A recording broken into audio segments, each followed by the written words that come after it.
Hamas is set to name 4 more hostages to be released tomorrow from Gaza. Israel says it believes Hamas will release 3 Israeli soldiers and 1 Israeli civilian in exchange for nearly 180 prisoners.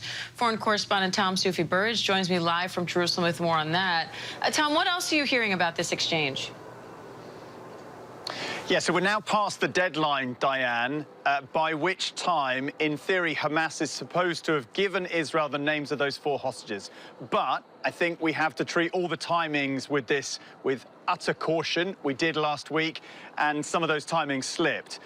We're also hearing that we shouldn't learn the names of about 180 Palestinian prisoners who should be released in this exchange.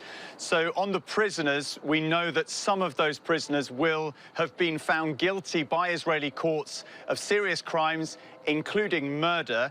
But it's also possible, until we see the list, we don't have clarity on this, that some of those Palestinians are being held without charge. That was certainly the case for the Palestinians, 90 or so, who were released last week. On the hostages, we know that it's 4 female hostages.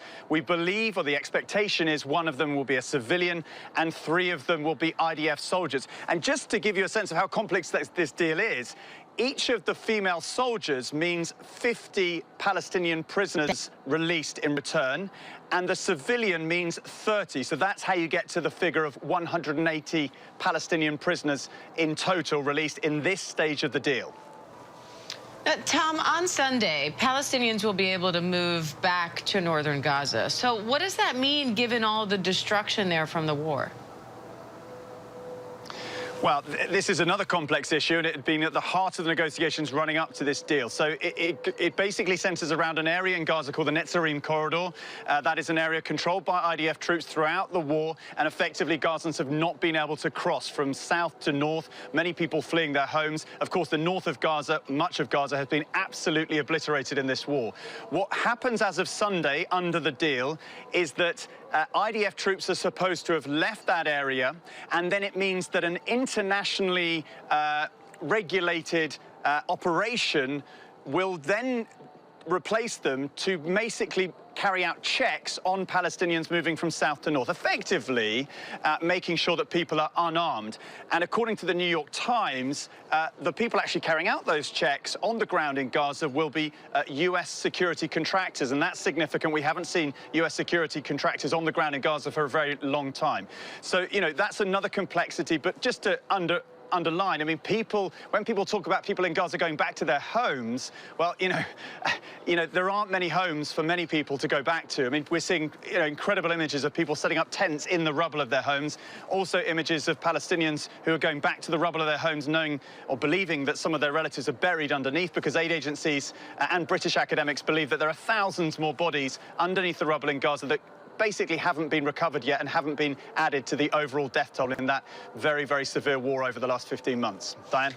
Tom, if this exchange goes as planned, what happens next? Well, this will be phase 2 of phase 1 of the deal. That sounds complicated, but this is a 6-week initial phase. So phase 1 is 6 weeks. We're into 2nd week, so this will be the 2nd exchange.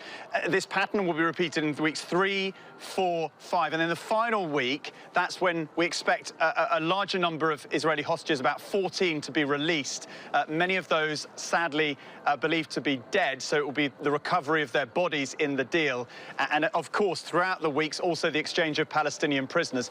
The big question mark right now, Diane, is whether or not the 2 sides, Hamas and the Israeli government, can actually come to a further agreement to prolong the 6 weeks into a longer-term deal, because even after the 6 weeks, and if all 33 hostages in that part of the deal are freed, it still means there are more than 60 hostages in Gaza, dead and alive, including 1 American we believe to be alive, Eden Alexander. Diane? Foreign correspondent Tom Soufi-Burridge in Jerusalem, thank you.